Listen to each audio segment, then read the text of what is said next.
Hey guys, welcome back to another new video, and today I'm going to be doing a top 10 ranking of the books I've read in 2025. Now, I read 98 books this year, so I had to really nail it down to pick these top 5 for you guys. Now, before we get started, I would like to recommend one of my own books that I've written and published. And today that book is The Blackwood House. And this one is my first published mystery that I wrote. And this is about a friend group who go and explore this abandoned house that has a lot of history in their town. Now, you get a lot of POVs, and it has a present timeline and a past timeline. So you get like kind of two stories in one, and it's really fun, really engaging. And if you are interested, you can check it out on Amazon now. Now let's get back to the video. Okay, so my top 10 books of this year. It was so hard to pick just 10, and I had to leave out my Freida McFadden books. But if you are interested in how I would have ranked them, you can check out my Freida McFadden ranking video. But if I had included them in this, it would pretty much be a Freida McFadden ranking video with just a few others sprinkled in.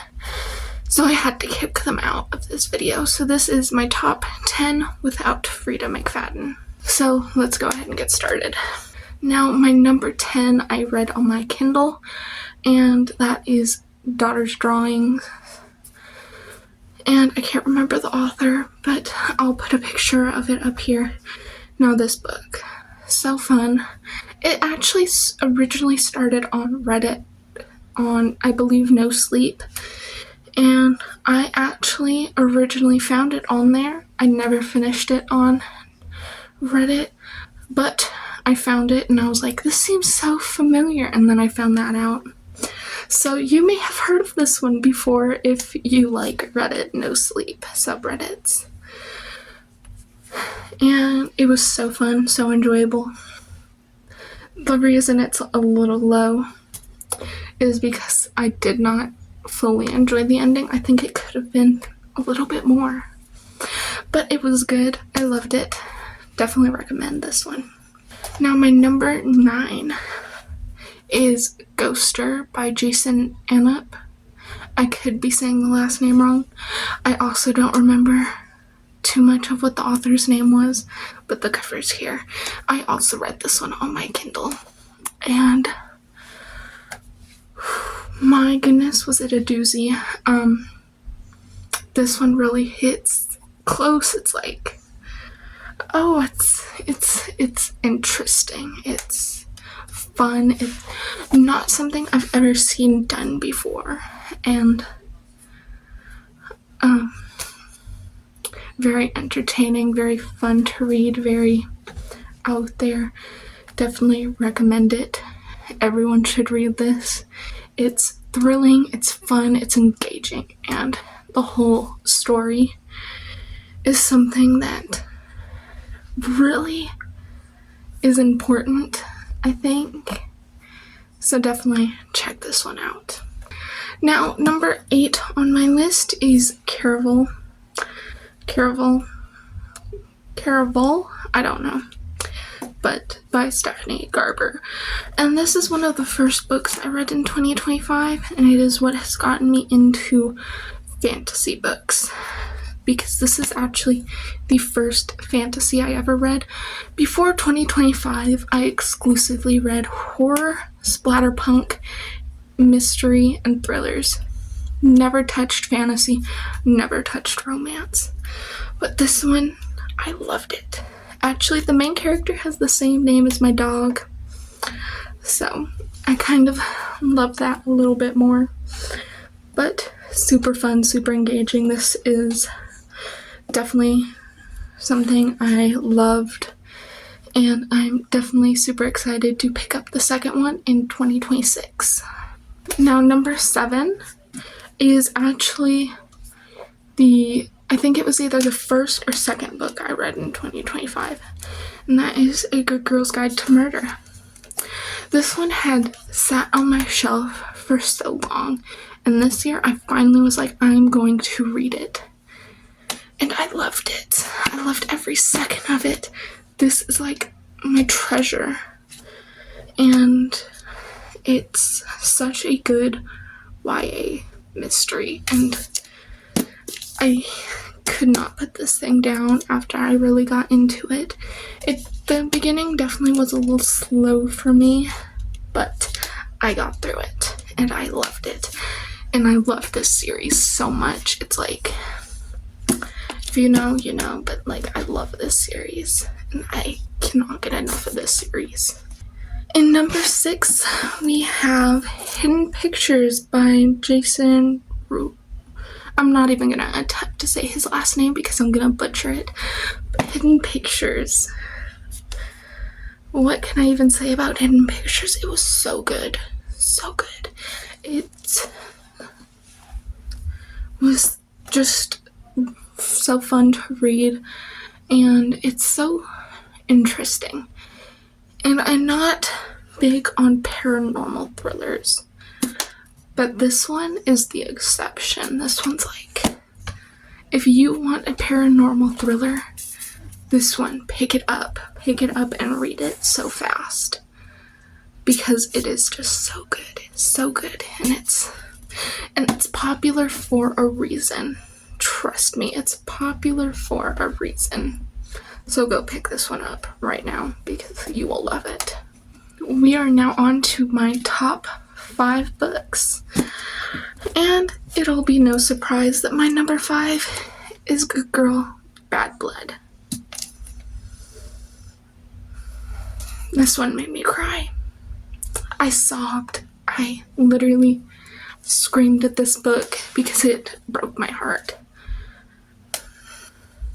The third one could not live up to this one, and I'm sorry, but I know people praise the third book to like the high heavens, and it's like nothing will beat this one in the series for me because it was so good. Made me sob, it made me want to literally throw it across the room because I was in tears because of it. Broke my heart, and I love it for that. So, this series you definitely need to pick up if you have not read it already. My number 4. I'm gonna say this with so much love and so much hate, but The Girl Next Door by Jack Ketchum.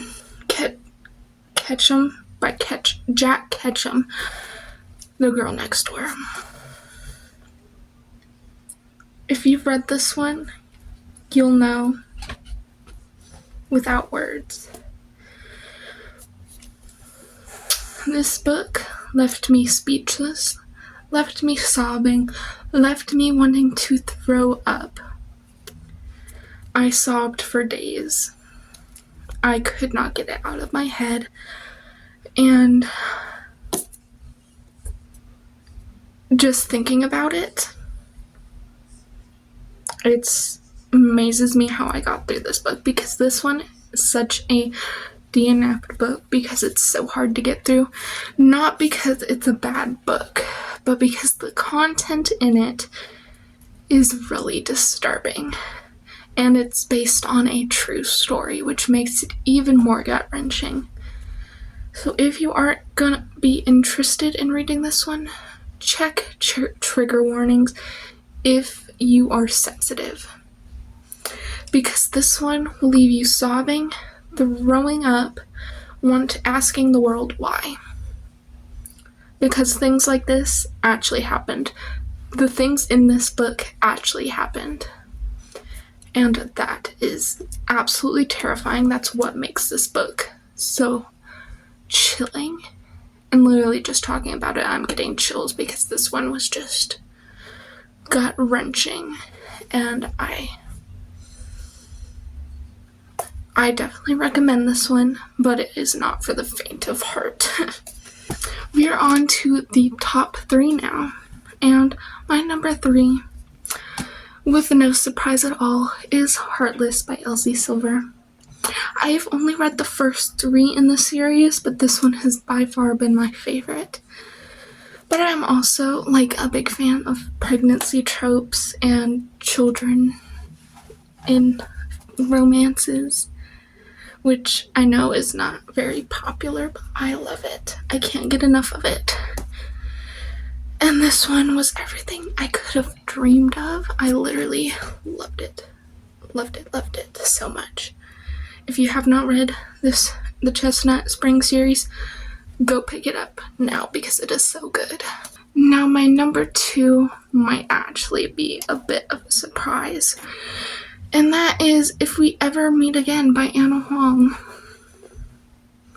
I know not a lot of people love this book, but I loved it. It's my first ever Ana Huang book, and I've just started reading the second one. And I have not read any of her other series yet, but I know I'm gonna love them because I love her writing style, and I loved this one. It was a really quick read. I read it in 2 days, and those were on days that I was really busy running around, so I'm surprised I got through it that fast. But I love this one. Could not get enough of it. And my number 1 of the year is The Fine Print by Lauren Asher. I love this one. I loved Rowan. I loved Zara. I loved the whole thing. It was amazing. And it is a precious thing to me. I ate this thing up. I read it in a few sittings, again on days that I was so busy that I was running around all day, and yet I still managed to finish this one so fast. And I love it. You need to read the Dreamland Billionaire series because it is so good, so good. And that was my top 10 books of 2025. In the comments, tell me your top 5 of the year, because I would love to know if you agreed with me with any of these, or if you have a completely different top 10 list than I do. But that is all for today, and I will see you all in the next video.